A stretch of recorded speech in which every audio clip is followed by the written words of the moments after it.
আসসালামু আলাইকুম, কেমন আছেন সবাই? আশা করি সকলেই ভালো আছেন।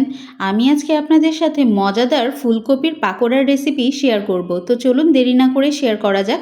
আমি এখানে ফুলকপি লবণ পানিতে আধা ঘন্টা ভিজিয়ে রেখে ভালো করে ধুয়ে পরিষ্কার করে নিয়েছি। তো আমি এক এক করে পাকোড়া বানানোর জন্য আমি এক এক করে উপকরণগুলো দিয়ে দিচ্ছি। এখানে আমি 1 টেবিল স্পুনের মতো গুঁড়ো মরিচ, হাফ টেবিল স্পুন হলুদের গুঁড়ো, 1 টেবিল স্পুনের মতো ধনিয়া গুঁড়ো আর 1 টেবিল স্পুনের মতো জিরে গুঁড়ো আর কিছুটা আমি দিয়েছিলাম কালো গোলমরিচের গুঁড়ো। আর সেই সাথে এখানে আমি দিয়ে দিচ্ছি টমেটো কেচাপ। তো আমি সবগুলো উপকরণ দিয়ে ভালো করে ফুলকপিটাকে আমি মাখিয়ে আমি আধা ঘন্টার মতো রেস্টে রাখবো।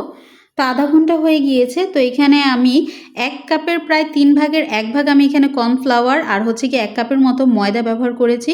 তো আমি এখানে অল্প অল্প পানি নিয়ে আমি সুন্দর করে আমি ময়দা আর কর্নফ্লাওয়ার আর সবগুলো উপকরণের সাথে আমি ফুলকপিটা ভালো করে মেখে নিয়েছি। অপরদিকে আমি চুলায় প্যানে তেল বসিয়ে আমি গরম করে নিয়েছি। তো তেলটা আমার গরম হয়ে গিয়েছে। এর মধ্যে আমি এক এক করে ফুলকপিগুলোকে আমি ভেজে নিব। তো আমি ফুলকপিটাকে এপিট ওপিট একদম সুন্দর সেদ্ধ না হওয়া পর্যন্ত, একদম গোল্ডেন ব্রাউন কালার না হওয়া পর্যন্ত আমি ভাজবো। তো দেখতেই পাচ্ছেন কি সুন্দর কালার চলে এসেছে ভাজতে ভাজতে। তো আপনারা আমার ভিডিওটি কে কোথা থেকে দেখছেন অবশ্যই কমেন্ট বক্সে জানাবেন। আর আমার রান্নার ভিডিওগুলো আপনাদের কাছে কেমন লাগে অবশ্যই জানাতে ভুলবেন না। তো আমার ভাজা হয়ে গিয়েছে, আমি পাকোড়াগুলোকে তুলে নিচ্ছি।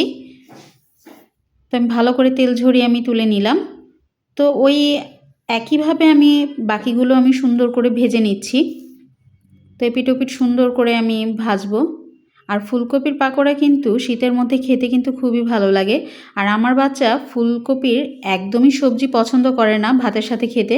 তো আমি চেষ্টা করি তাকে এভাবে পাকোড়া তৈরি করে খাওয়ানোর জন্য। তো আমার পাকোড়াগুলো ভাজা রেডি হয়ে গিয়েছে। তো আমি উপরে কিছুটা ম্যাগি মশলা ছড়িয়ে দিয়ে আমি এখন এগুলোকে পরিবেশন করব।